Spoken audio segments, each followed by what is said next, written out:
Dune Messiah is the worst science fiction book ever written. Or at least that's the controversy. I read book 1 and I just finished reading book number 2. And to put all my cards on the table, I loved Dune Messiah.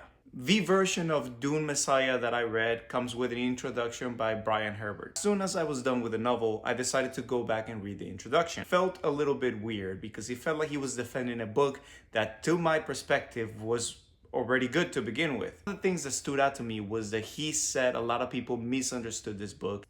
This piqued my curiosity, and I decided to go online and seek out some of the reviews for the book. And to my surprise, the book is rated at 3.8 on Fable, for example, which is a pretty low rating. I decided to go in search of some of those one-star reviews. And I have to say that after reading dozens of these reviews, I have to agree.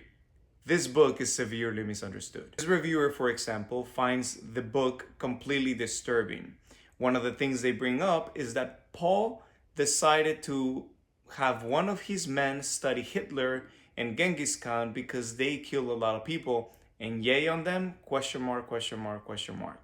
Then right after, it's just casually mentioned that Paul's reign has met the death of like 60 billion, which is question mark, question mark, question mark. And it keeps on going along these lines. I just cannot comprehend how you could interpret that out of that scene on the book. To that review, the only thing I can say is that they either forgot or they were not paying attention when the scene played out. Because what Paul is trying to do is use those people from the history, because in this case it's ancient history to them, as an example of people who were deemed evil and they committed less atrocities than what he was doing. They were falling short in the inhumane aspect of what he had just done or his troops had done. So he was trying to set an example of why what he was doing was not exactly heroic, which is basically the entire point of the entire book. Another perhaps even more perplexing review is this one. My objections lie along the line of not being convinced that saving humanity at all costs is always the better option, especially not as the readers are never informed about the possible future that Paul wants to prevent. I also don't trust Paul.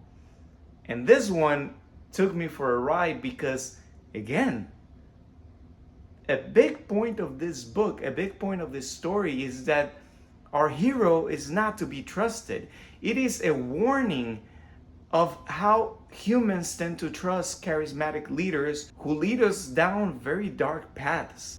We are being asked to look at Paul and realize that Paul technically is a character that wants to do good, supposedly. You are being warned that if you just follow his every word, you may be led astray and you may do horrible things without even realizing it.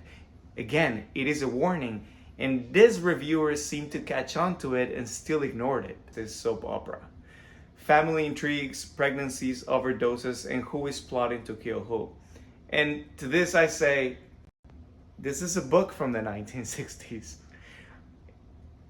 I do think it's a little campy at times, and I think the writing sometimes reflects the time he came from. But I'm just not sure how you would write a review like this with a comment like this from a book that is from that epoch. Another very interesting one is someone who is disappointed that the second book didn't have any information on the worms or Iraqis or the Arakin or the space travel and other sci-fi stuff. And to this I say the appendix on book 1. Now this one is a little bit interesting because here the book is being accused of being sexist. And I do have to say, again, it is a book from the 1960s and there are some scenes in there that could be qualified as sexist. I'm not saying they're not. However, the book gives some prominent roles to women there, which are not very common at the time. And not only do they have prominent roles, but they are very powerful and very well-developed characters. Again, not saying there's no sexism in there. There definitely is some scenes that could have been played out better. But I just find it interesting that we would judge a book from the 1960s at a time where he probably took some chances by giving these immense roles and power to women and not seeing how great that was, and instead judging it by the standards of today. Now, this is a 1-star review I can get with. It says, "Oh boy, this book was over the top for my brain and gave me a headache. I'm certainly not continuing this series." Fair enough.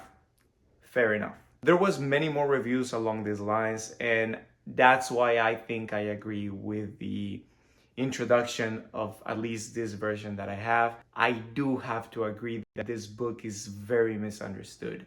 It is obvious that a lot of the reasons people are not liking the book, either A, because they did not understand what the author was trying to do by playing those scenes, or B, they understood what was trying to be done, but they expected or thought that the author was trying to do something different, like in the example of the second review, where I think the reviewer thought he was supposed to like the character, and because he did not like the character or didn't trust the character, he believed the author failed.